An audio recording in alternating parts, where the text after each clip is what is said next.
Sur les réseaux sociaux, il y a cette tendance qui fait un bruit énorme en ce moment. Elle promet des résultats assez incroyables, une perte de poids spectaculaire, une digestion parfaite. Son nom, c'est le fibermaxing. Aujourd'hui, on va creuser un peu tout ça pour démêler le vrai du faux.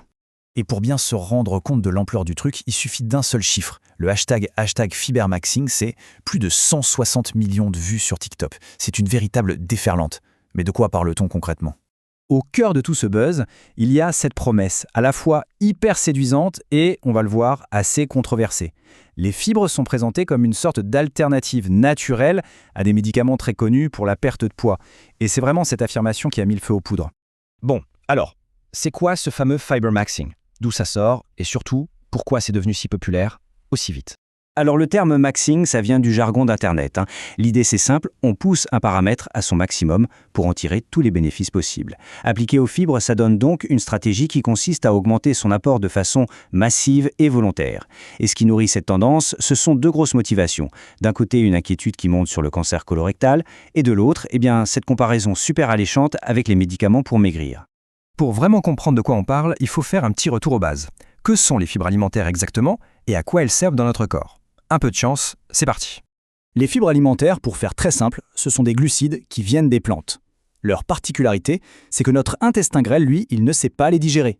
Du coup, elles traversent une bonne partie de notre système digestif sans être modifiées pour arriver intactes dans le côlon. Et c'est là que tout va se jouer.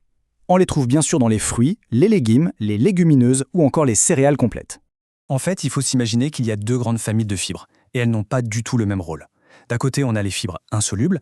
Elles agissent un peu comme un balai. Elles ne se dissolvent pas dans l'eau. Elles donnent du volume aux selles et elles aident à accélérer le transit. De l'autre côté, on a les fibres solubles. Celles-ci, au contact de l'eau, forment une sorte de gel. Ce gel va ralentir la digestion, aider à réguler le sucre dans le sang et surtout, il va servir de nourriture à nos bonnes bactéries intestinales. Et c'est là que ça devient passionnant. Une fois arrivées dans le côlon, ces fibres solubles sont fermentées par les milliards de bactéries de notre microbiote. Ce processus va produire des composés super bénéfiques qu'on appelle les acides gras à chaîne courte. L'un des plus connus, c'est le butyrate. Et le butyrate, c'est littéralement le carburant préféré des cellules de notre côlon. Il les nourrit et il aide à réduire l'inflammation. C'est crucial. Et les bienfaits d'un apport suffisant en fibres, attention, ce n'est pas du vent, c'est très bien documenté par la science. On parle d'un risque de cancer colorectal qui est probable selon les études, mais aussi d'une preuve forte pour la réduction de la mortalité, toutes causes confondues, et des risques de maladies cardiovasculaires ou de diabète de type 2. Quant à l'amélioration du transit, ça c'est considéré comme solide, un fait avéré. Ok, maintenant que les bases sont posées, on peut attaquer le cœur du sujet. D'où viennent ces fameux résultats miracles qu'on voit partout en ligne ? Eh bien la réponse, elle est en fait beaucoup plus simple qu'on ne le pense et même assez surprenante. Ce graphique, il parle de lui-même. En France, à peine 13% des adultes atteignent les recommandations en fibres. Ça veut dire quoi ? Ça veut dire que l'énorme majorité d'entre nous, 87% de la population, vit avec un déficit constant. Et ça, c'est vraiment le point de bascule de toute cette histoire. Et cette phrase d'une diététicienne, elle résume tout. C'est la clé pour comprendre le phénomène. Je cite, « Passer de 12 grammes à 25 grammes de fibres par jour, ce n'est pas du maxing, c'est juste rattraper la norme. » Voilà, tout est dit. Donc ce qu'il faut vraiment comprendre, c'est que les effets spectaculaires partagés en ligne ne viennent pas d'une sorte de superdose magique de fibres, non. Le plus souvent, c'est juste la réaction d'un corps qui, enfin, reçoit ce dont il a manqué pendant des années. On ne parle pas de miracle, on parle simplement de corriger une carence. Maintenant qu'on a bien compris que le but du jeu, c'est de combler un manque, il faut absolument parler des risques. Parce que la méthode du fibermaxing, qui consiste à augmenter son apport massivement et d'un seul coup, elle n'est pas du tout sans danger. Aller trop vite, trop fort, c'est la porte ouverte à des effets secondaires vraiment désagréables. Ballonnement, gaz, flatulence, c'est le premier signe que notre microbiote est complètement dépassé par les événements. On peut même, et c'est un comble, provoquer une constipation si on n'augmente pas sa consommation d'eau en même temps.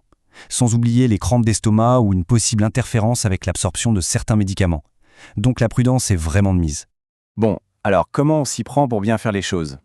L'idée, ce n'est pas de maxer quoi que ce soit, mais d'atteindre le bon objectif, de façon saine et qui dure dans le temps.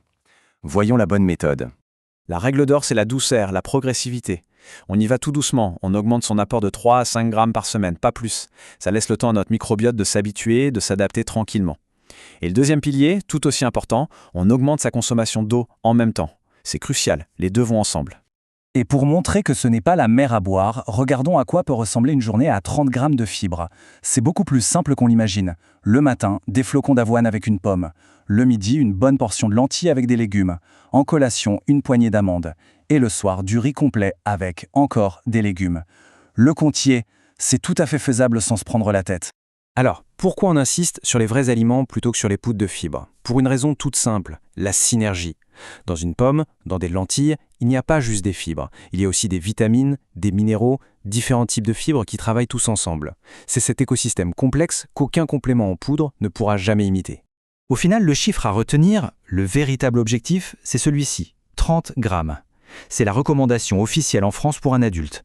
Et ce qui est important de comprendre, c'est que ce n'est pas un maximum à dépasser, c'est un objectif santé à viser pour profiter de tous les effets protecteurs des fibres. Finalement, cette histoire de fiber maxing, malgré son côté un peu extrême et ses raccourcis, elle a au moins le mérite de mettre le doigt sur un vrai problème de fond. La question qu'on peut se poser, c'est est-ce que c'est juste une mode passagère de plus ou est-ce que c'est le signal d'une prise de conscience qui était devenue nécessaire face à une carence nutritionnelle qui en fait nous concerne presque tous? La réflexion est ouverte.